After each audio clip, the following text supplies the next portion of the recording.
In this exercise, we'll be exploring pathways in space. Start by grabbing a piece of paper and a writing utensil. Choose a point on your page that will be your starting point. I'm marking it with a dot. From here, let's close our eyes and let's draw a continuous pathway. It can have loops, it can have straight lines, sharp edges. Anything works as long as we don't take our pen off the paper.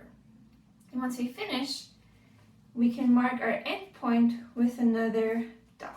My pathway looks like this. So now I'm going to take a look at my pathway and trace it, maybe trace it with my hand. I have a curve and a triangle and another curve and then the end point. And let's maybe try that a few times so we can memorize our pathway. I have a curve, a triangle, another loop, and then my end point. I'm going to do it one more time so I really get it into my memory. Curve, triangle, loop, end point. Now, I'm going to put my paper to the side and figure out ways that I can recreate this pathway in the space with my body. Maybe I use both of my hands. Curve, triangle, loop, and end point.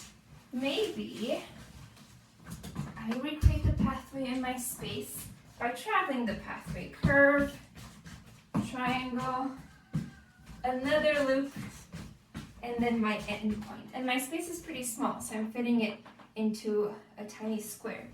And once you memorize your pathway, you can find different ways of dancing it too.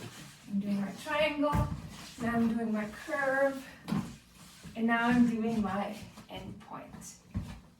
So play with that, play with drawing a pathway, and play with different ways that you can dance your pathway in the space. Maybe we dance our pathway with our heads. So for me, that would look like starting right here, doing a curve, and then a triangle, and then another curve, and then the end point. Play with your pathway and have fun with it.